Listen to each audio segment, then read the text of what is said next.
I mean, I was reading in your book about how mating and attraction preferences change for a woman throughout her cycle. Yeah. So throughout a woman's 28-day cycle, does she always want a nice guy?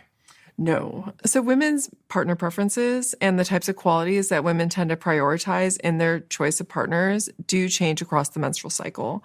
And this changes with our sex hormones. So during the early part of the menstrual cycle, both sets of sex hormones, so our estrogen and progesterone, which is our second primary sex hormone, they are low. And then as estrogen begins to increase, which is something that happens as eggs start to mature in the ovary, and as the eggs are maturing, they release estrogen. And as as a dominant egg is chosen and begins to fully mature, so that way it will be released at ovulation. Which is how many days into the cycle? Usually estrogen really starts to surge right around day 9 of the cycle, but it really hits its high point, usually right around day 14, which is when ovulation occurs. So estrogen begins rising sharply around day 9 of the cycle. And again, the first day of the menstrual cycle is the day that your period arrives. So that's day 1. About day 9, so about a week and a half after your period started, most women will start to have a pretty dramatic increase in estrogen. Estrogen will climb. It will peak around day 14, which is when ovulation occurs. And this is when an egg, of course, is released and pregnancy is possible from sex. So from day 9 till day 15? Till day 15. Day 9 to day 15 are usually, that's usually when we sort of bookend the fertile window. And during this time, not surprisingly, women experience a change in their sexual psychology, right? So women become increasingly attuned to all things sex. So what we tend to see is that women's sexual desire increases right around that time in the cycle. Women have more sex during that time in the cycle. Women masturbate more during that time in the cycle. And women become more exacting about who it is that they desire as a romantic partner or a sex partner.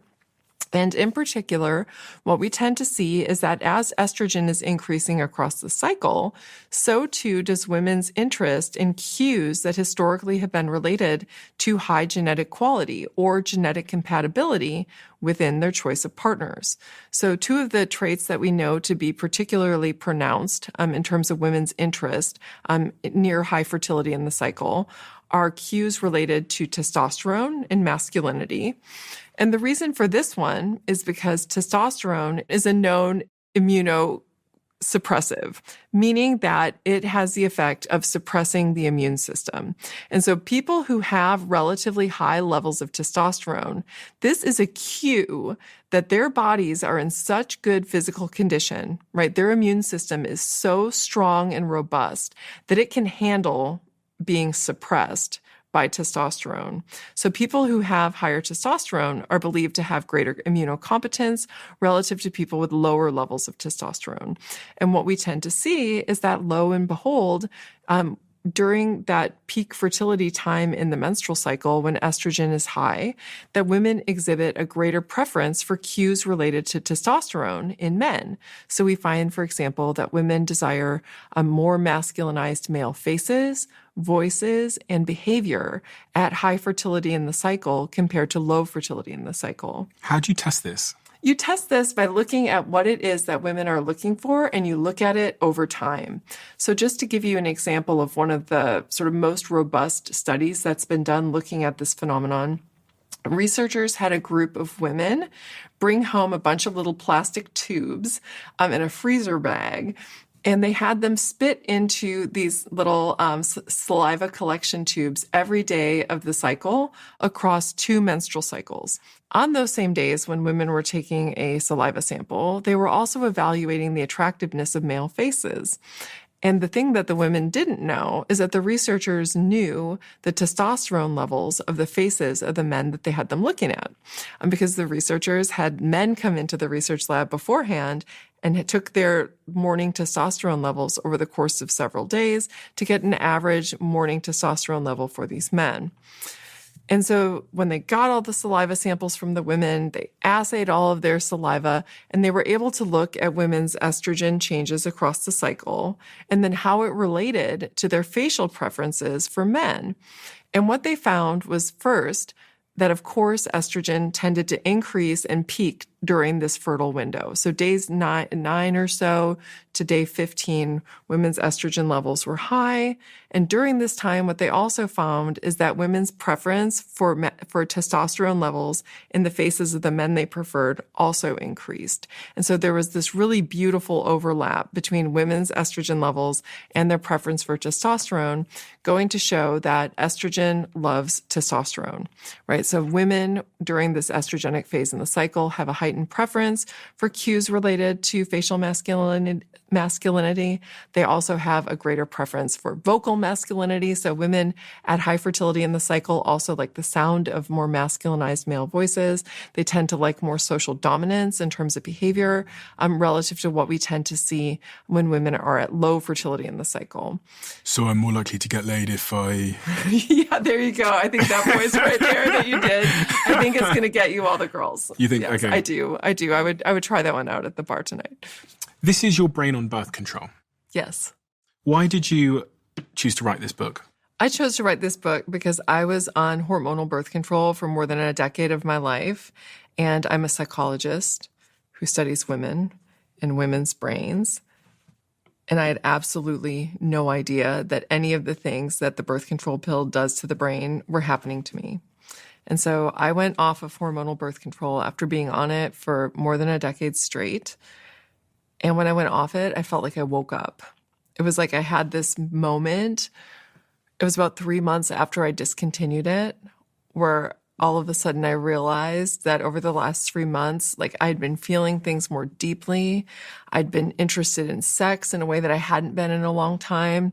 I was exercising and going to the gym again. I was downloading new music onto my, what was then an iPod, for the first time. I know. And yeah, it's like an archaic iPhone, people.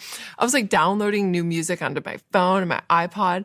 I was cooking again. It was like I was just interested in pleasure. I had more energy. I was feeling things more deeply. And I thought, what is this?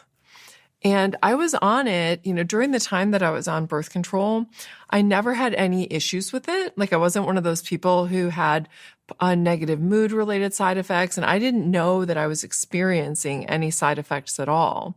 And it was only after I went off of it and started to realize how much more alive I felt that I started to dig into the research behind the way that hormonal birth control changes women. And it was then that I learned that people had been studying this, in some cases for 30 years, on the way that hormonal birth control changes the way that women think, feel, and experience the world. And it was then that I knew that I had to share this information with other women, because here I was as somebody who's on the pill, studies women's brains. I'd even published papers on the effects of women's changing hormones over the cycle and the way that they influence women. And it never even occurred to me that my birth control was changing me. And I knew that if I didn't know that the birth control pill was changing me, that nobody else knew it either. And so that led me to dig into the science behind hormones, hormonal birth control, and how that changes women. And I put together that book to tell everybody the things that I learned.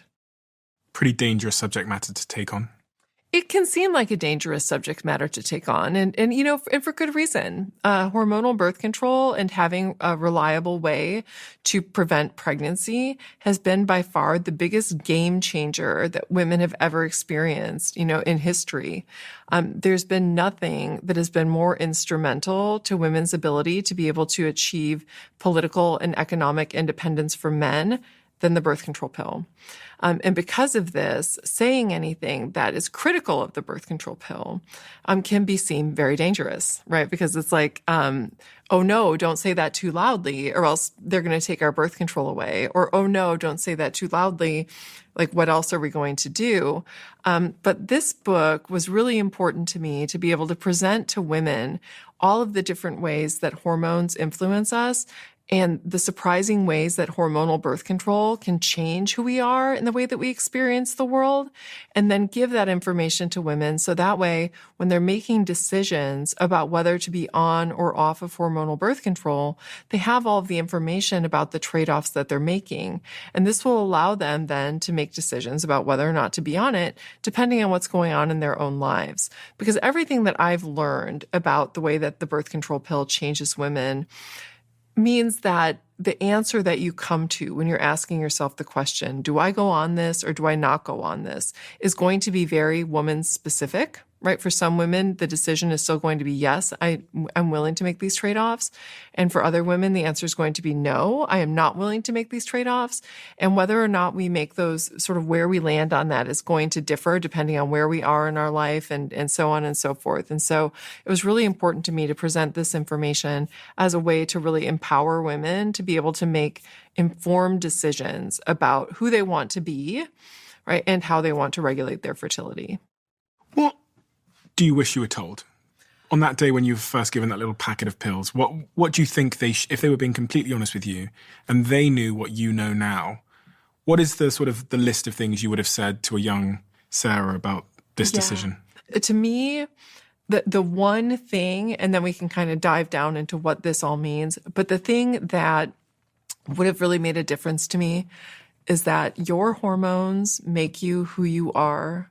And when you change your hormones, you change who you are, right? So the birth control pill is going to change you. It changes the version of yourself that your brain creates. And so if you're going to be going on this, you need to understand what that does.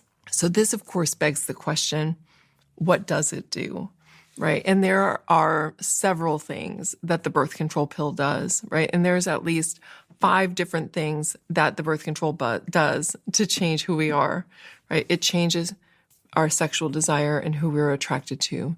It changes our emotional states, right? It can affect our moods. It can affect our ability to regulate and to manage stress, right? It influences sexual desire and sexual function. It influences our ability to be able to put on muscle mass and affects our nutrition and fitness goals, right? It affects all of us. And not knowing all of that and not knowing the potential risks of having side effects related to mental health and libido, all the way to everything, to who a person is attracted to, I wish I would have known that.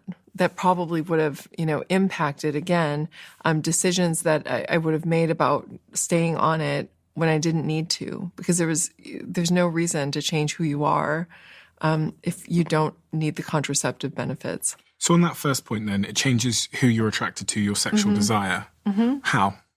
Well, so mechanistically, the way that this happens has everything to do with the hormonal changes that are initiated by the birth control pill. And so just to talk about the mechanics of this first and then talking about the downstream effects of it next, mechanically, what goes on when you take hormonal birth control is you are suppressing ovulation. Right. And the way that birth control does this is it does this by giving you a combination of hormones or a single hormone that tells your brain not to stimulate the ovaries and not to ovulate. Right. And it does this by way of a synthetic progesterone called a progestin. And progestins, which are in all forms of hormonal birth control, when they get picked up in the hypothalamus in the brain, that sends a signal that the brain should not stimulate the ovaries and should not lead to egg maturation and egg development. And when this happens, when the brain is not stimulating the ovaries, this means the body is not producing estrogen. Right, so estrogen levels are kept really low, and instead you get this daily dose of a synthetic progesterone or progestin that is supplanting that. Right, many forms of hormonal birth control, in addition to having that synthetic progesterone or progestin that turns off the brain's communication with the ovaries. It also has a relatively low level of estrogen that is also added. So combination hormonal birth control pills contain progestin and a little bit of estrogen, but the estrogen levels are kept really low. And the progesterone levels or the progestin levels are the dominant hormone. And you get that same hormonal message every day. Right? When you do that, what happens when you flatline a woman's own production of hormones and replace them with a daily dose of synthetic progesterone, this does a few things to women's sexual psychology. The first thing that it does is it turns off that estrogen surge that you get right prior to ovulation that's related to a heightened preference for sex. That estrogen surge is related to an increased preference for testosterone markers in mates, right? It's related to women's interest in sex. It's related to sexual function. All of those things that increase right prior to ovulation that help to promote reproduction, sexual reproduction, all of those things are turned off on women on hormonal birth control because instead they're getting the same daily message in which progestin is the dominant hormonal message and estrogen levels are really low. So that's the first thing that happens. But they're still horny, right? They're still... Yes, I mean, they still will have sex and they still want sex, but many women report experiencing a real decrease in their libido when they're on hormonal birth control. That's a very common response.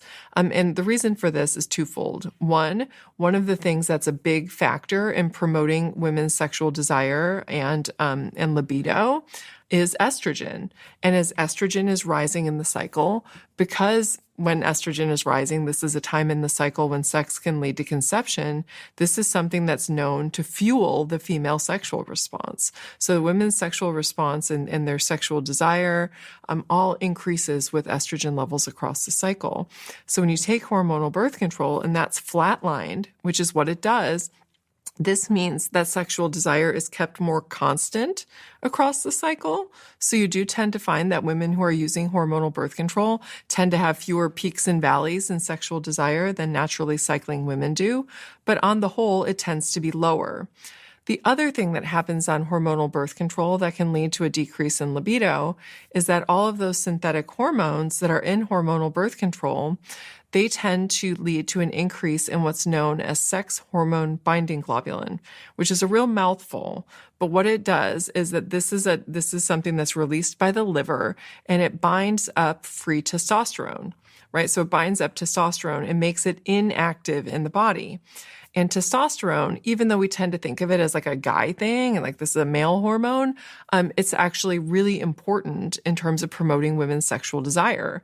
And women who are on hormonal birth control have levels of free testosterone that are about 60% lower than that of their naturally cycling peers.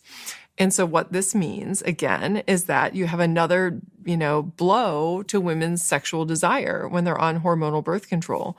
Those low levels of estrogen and then really low levels of free testosterone, those two things work together to suppress sexual desire in women.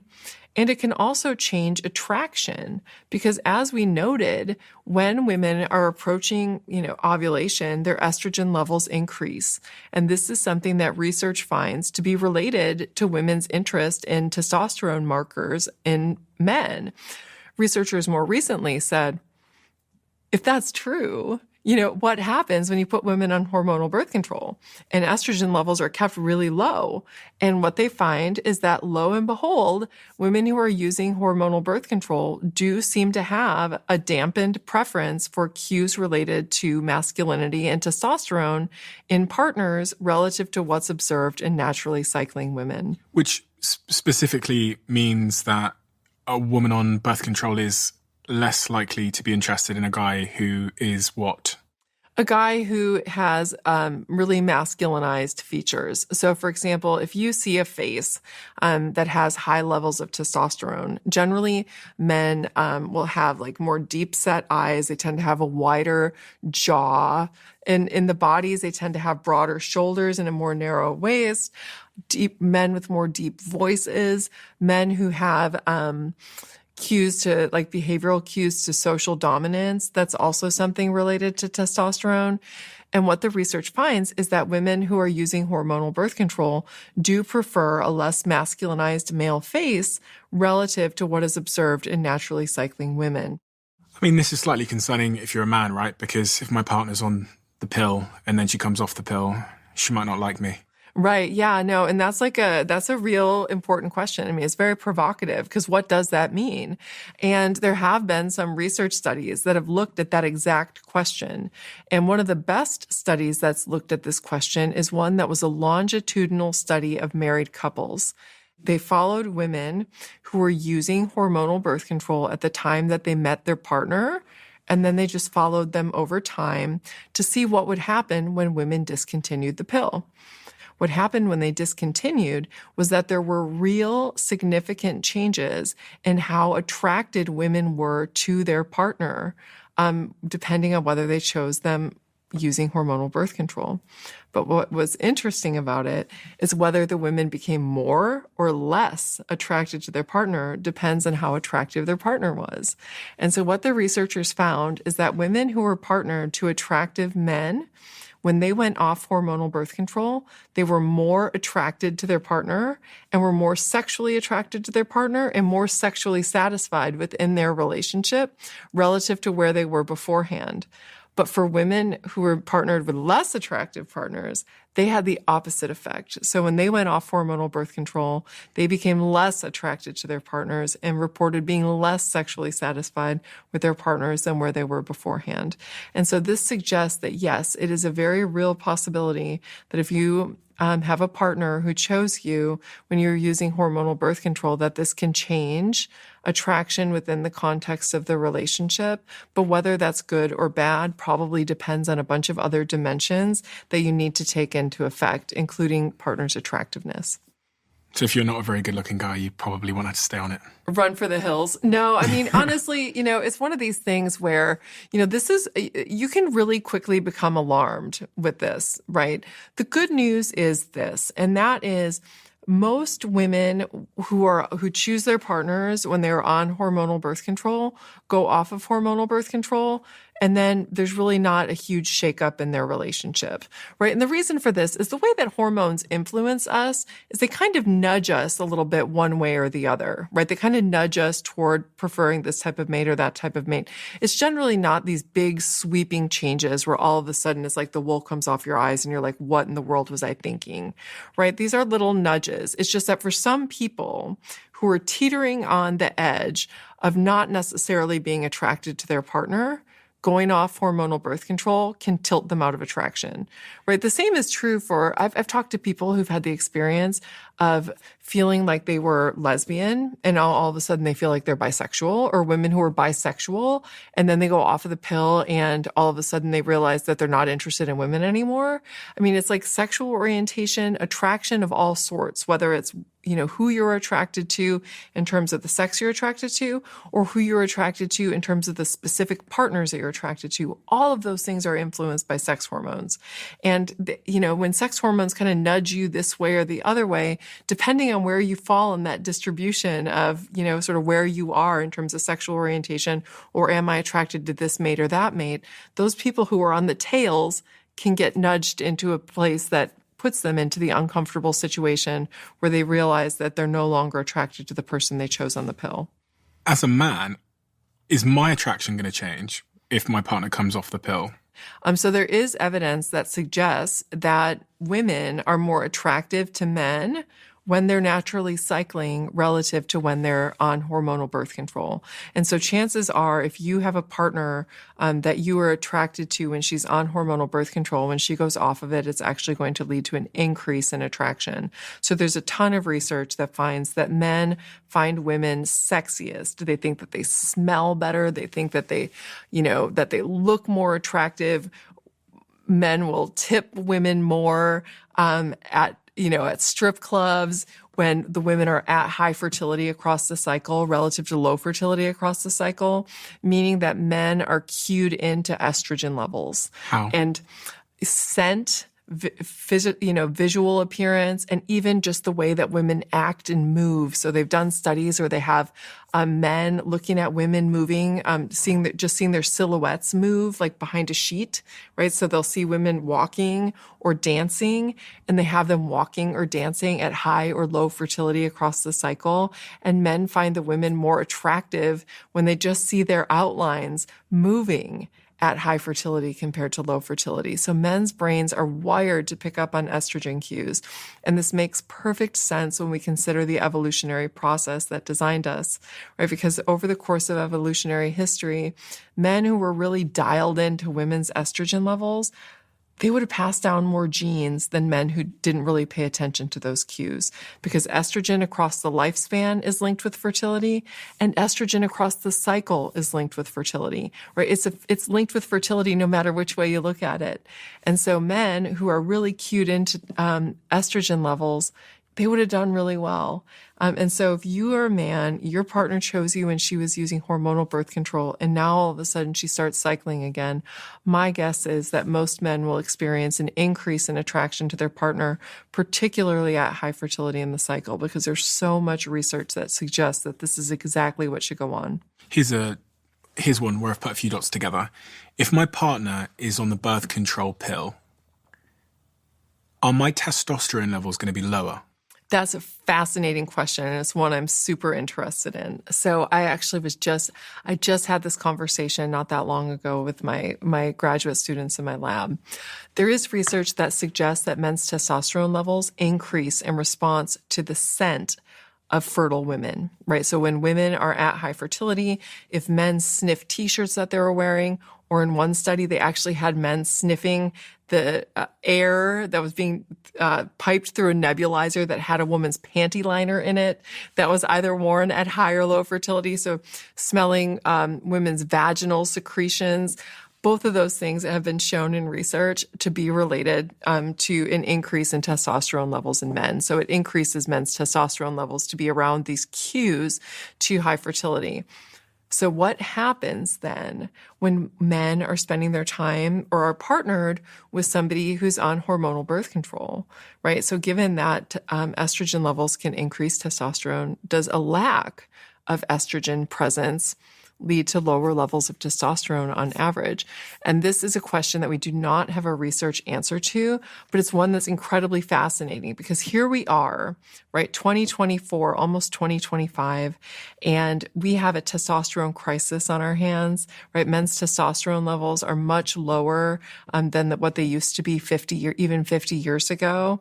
And it's possible that one contributor to this is the fact that so many women are using hormonal birth control. And when you have, on average, lower levels of estrogen in the population, might this then also predict lower levels of testosterone in men?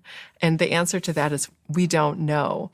Another possibility with that, by the way, and one that I think is so interesting is, we talked about kids, and we talked about the fact that men's testosterone levels will decrease when men are in long-term relationships, and then they'll decrease a little bit more when men have children that they're caring for. And another possibility for men's lowered levels of testosterone, in addition to all the, trash that's in the water and, all the chemicals that we're exposed to, is the fact that men are now responsible for more caregiving and, than they ever have been in history, right? With many women, being in the workforce, men are having to also do more in the home than they ever did before. And so it's also possible that some of the differences that we see in testosterone levels that have changed over time may be the result of men, their bodies actually decreasing testosterone production in response to their changing roles in the home, which is also sort of a fascinating possibility.